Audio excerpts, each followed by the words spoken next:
এবার ইসলামী ব্যাংক ছাড়ছে ব্যাংকটির অন্যতম উদ্যোক্তা প্রতিষ্ঠান বাংলাদেশ ইসলামিক সেন্টার। তাদের হাতে থাকা ব্যাংকটির সব শেয়ার বিক্রি করে দিচ্ছে তারা। গতকাল বৃহস্পতিবার দেশের প্রধান শেয়ার বাজার ঢাকা স্টক এক্সচেঞ্জ ডিএসই প্রতিষ্ঠানটির শেয়ার বিক্রির ঘোষণা দিয়েছে। ঘোষণায় বলা হয়েছে, প্রতিষ্ঠানটির হাতে থাকা ইসলামী ব্যাংকের ৩৪ লাখ শেয়ার রয়েছে গতকালের বাজার মূল্যে, যার দাম প্রায় ১১ কোটি টাকা। এর আগে ব্যাংকটির দেশি বিদেশি বেশ কিছু উদ্যোক্তা শেয়ার বিক্রি করে ব্যাংকটি ছেড়ে গেছে। এদিকে বাংলাদেশ ইসলামিক সেন্টার জানিয়েছেন, আগামী ৩০ দিনের মধ্যে এই শেয়ার বিক্রি সম্পন্ন করা হবে। তবে ডিএসইর তথ্য বলছে, গতকালই ব্লক মার্কেটে ইসলামী ব্যাংকের ৩৪ লাখ শেয়ারের হাতবদল হয়ে গেছে। অর্থাৎ আগে থেকেই বাংলাদেশ ইসলামিক সেন্টারের ধারণ করা ইসলামিক ব্যাংকের এই শেয়ার বিক্রির প্রক্রিয়াটি চূড়ান্ত হয়েছিল।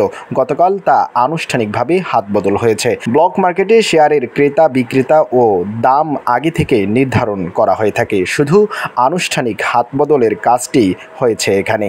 গত বছরের অক্টোবরে ইসলামিক ব্যাংক বাংলাদেশের মালিকানা ও পরিচালনা থেকে সরে দাঁড়ান সৌদি আরব ভিত্তিক ইসলামিক ডেভেলপমেন্ট ব্যাংক আইডিবি। ব্যাংকটির প্রতিষ্ঠার পর থেকে যুক্ত ছিল আন্তর্জাতিক ঋণদাতা এই সংস্থা। আইডিবির পক্ষ থেকে সর্বশেষ ব্যাংকটিতে পরিচালক হিসেবে মোহাম্মদ আল মিদানি। আইডিবি তাদের হাতে থাকা ইসলামী ব্যাংকের সব শেয়ারও ছেড়ে দিয়েছে।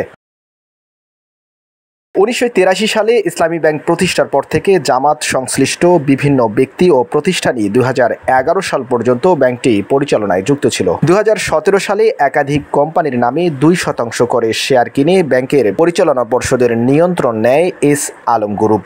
গ্রুপটির চেয়ারম্যান সাইফুল আলমের ছেলে আহসানুল আলম এখন ব্যাংকটির চেয়ারম্যানের দায়িত্ব পালন করছেন।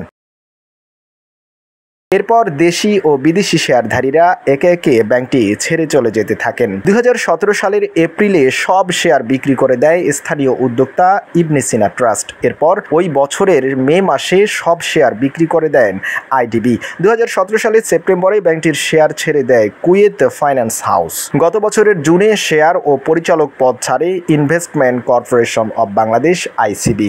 গত জুলাইয়ে শেয়ার ও পরিচালক পদ ছাড়ে সৌদি আরবের আরবসাস ট্রাভেল অ্যান্ড ট্যুরিস্ট এজেন্সি। এখন ব্যাংকটিতে একজন বিদেশি পরিচালক রয়েছে, বাকি ব্যক্তিরা এস আলম গ্রুপ সংশ্লিষ্ট প্রতিনিধি। রাজনীতি সমাচার নিউজ ডেস্ক।